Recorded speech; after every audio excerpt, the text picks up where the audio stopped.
سماجی فرق ہو سکتا، بہت ساری چیزیں ہیں جو ماں باپ ہی دیکھ سکتے ہیں، دوسرا نہیں دیکھ سکتا۔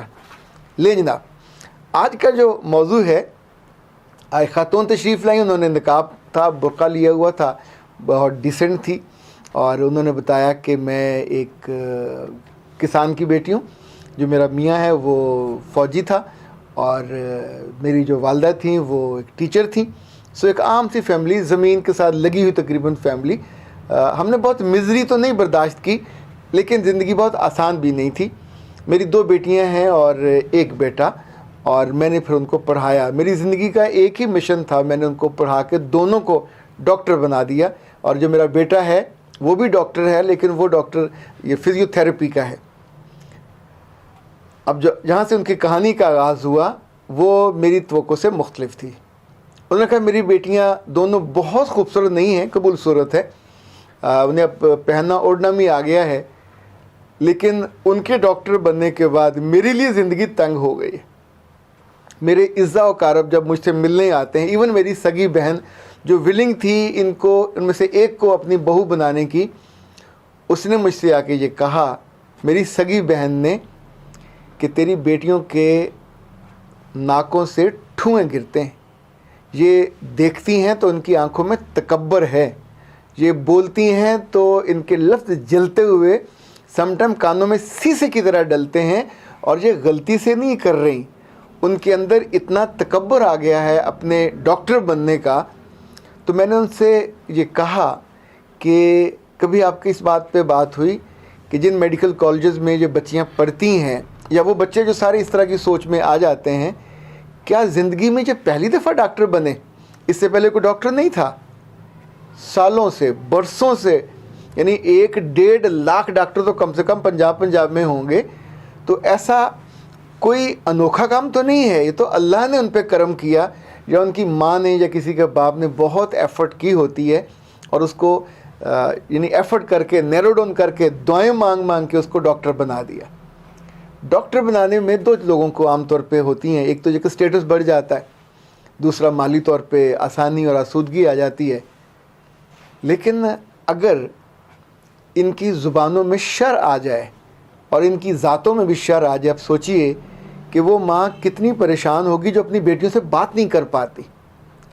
اور مجھے ڈر ہے کہ وہ بچیاں اپنی ماں کو بھی لیٹ ڈاؤن کرتی ہوں گی، اس لیے کہ جو ہی آپ کے اندر تکبر آتا ہے تو خود سری بھی آ جاتی ہے، اور یہ خود سری اتنا بڑا گناہ ہے، اتنی بڑی خواری ہے کہ انسان اس کا تصور نہیں کر سکتا۔ اللہ کے رسول کی چند احادیث ہیں، میں چاہتا ہوں کہ پہلے ہم وہ شیئر کر لیں۔ یہ سنن ترمذی میں ہے، آپ نے فرمایا کہ قیامت کے دن جو متکبر لوگ ہوں گے، یہ دجال کی صورت اور چیونٹیوں کی صورت میں، یعنی بے بسی اور کم ترین حالت میں یہ اٹھائے جائیں گے، اور ہر جگہ ان پہ ذلت طاری ہوگی۔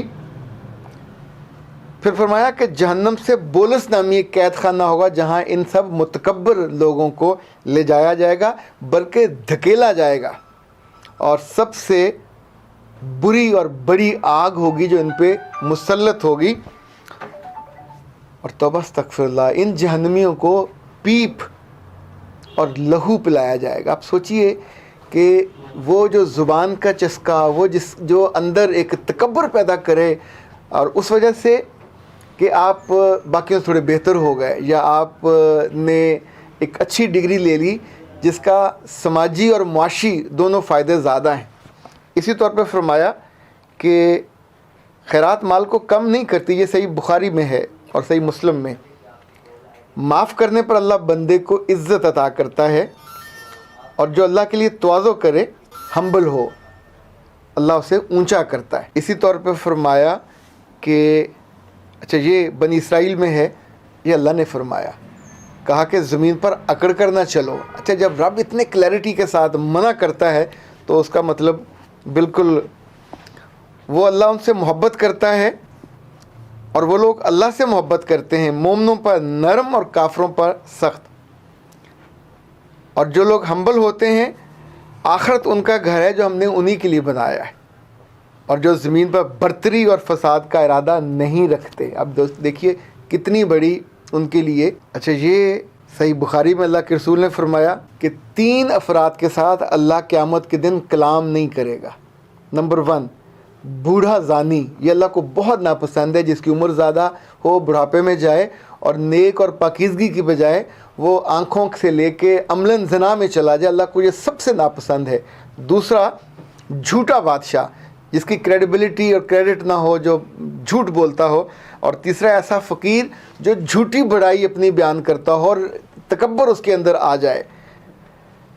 خواتین حضرات، ایک بات تو آپ بھی نے بھی سنی بھی ہوگی اور جانتے بھی ہوں گے، اللہ نے اس کو فرمایا کہ جو تکبر ہے یا بڑائی ہے یہ میری تہمت ہے، میری چادر ہے، اور جو اس کو چھیننے کی کوشش کرے ظاہر اس پہ اللہ بہت سخت ناراض ہوتا ہے۔ ہمیں اپنے بیٹوں کو اور بیٹیوں کو جب وہ پروان چڑھ رہے ہوتے ہیں یا جب ہمارے خوابوں کو جینے کی تیاری کر رہے ہوتے ہیں تو اس وقت صرف ان کو ڈاکٹر بنانے اور انجینئر بنانے اور MBA بنانے اور پائلٹ بنانے یا جو بھی آپ کے نزدیک بڑے بڑے مناسب ہیں سول سروس میں بھجوانے، اگر آپ صرف اسی کو ٹارگٹ کرتے ہیں ٹارگٹ تو پورا ہو جائے گا، پر اس کے بعد پھر آپ بھی ان کی نگاہوں سے گرتے ہیں، پھر آپ کے کپڑے بھی ان کو ناپسند آتے ہیں، پھر آپ کی رہن سہن بھی ان کو برا لگتا ہے، پھر اپنے سارے رشتہ دار کیڑے مکوڑے ان کو لگنے لگ جاتے ہیں، ایون اپنے جس حلقے میں وہ ہوتے ہیں وہاں بھی لوگوں کی شکلیں، لوگوں کے خاندان اسی کی بنیاد، چونکہ اب اپنے آپ کو وہ خاص چیز سمجھنے لگ جاتے ہیں۔ اور خاص چیز کی اوقات تو یہ ہوتی ہے نہ اپنی مرضی سے وہ بنے ہوتے ہیں، نہ اپنی مرضی سے وہ پڑھے ہوتے ہیں، اور نہ اپنی مرضی سے اس مقام اور مرتبے پہ ہوتے ہیں۔ میرے رب کا ایک حکم ان کی صحت سلب کر لیتا ہے، ایک حکم ان کی جان سلب کر لیتا ہے، اور ایک حکم ان کی خوشیاں سلب کر لیتا ہے۔ بندہ اتنا بے بس ہو وہاں تکبر کس بات کا کرے؟ یعنی یا تو ایسا انوکھا خود اپنے آپ کو پیدا کیا ہو، اس جیسی کوئی اور چیز نہ ہو، تب بھی بندے کو اندر سے ہمبل ہونا چاہیے۔ مجھے اس خاتون پہ اور ان جیسی ان بہت ساری ماؤں پہ، ظاہر جو اس پریشانی کو جھیلتی ہیں، یہ مائیں بھی ہیں، باپ بھی ہیں، ایون ان کے بہن بھائی بھی ہوتے ہیں جو ان کے تکبر کے سامنے ٹھہرتے نہیں ہیں اور وہ سب کو کیڑے مکوڑے سمجھنے لگ جاتے ہیں۔ یاد رکھیے گا یہ طرز عمل آپ کو ہر محبت سے محروم کر دیتا ہے، دنیا میں ہر دعا سے محروم کر دیتا ہے، رشتوں کی اس پاکیزگی، مضبوطی اور وہ جو ایک خاص تحفظ ہوتا ہے اس سے بھی آپ کو کیا کہنا چاہیے، محروم کر دیتا ہے۔ اور پھر آپ کے پاس باقی کیا بچتا ہے؟ تکبر، اور تکبر متکبر لوگوں کے لیے سوائے ناخوشی کے اور خود اللہ کی ناراضگی کے اور کچھ نہیں ہے، اور جس میں رب کی ناراضگی ہو اس زندگی میں اور زندگی کے بعد کی زندگی میں باقی بچے گا کیا؟ بہت گھاٹے کا سودا ہے، نہیں کرنا چاہیے۔ اختر عباس کو اجازت دیجیے، السلام علیکم۔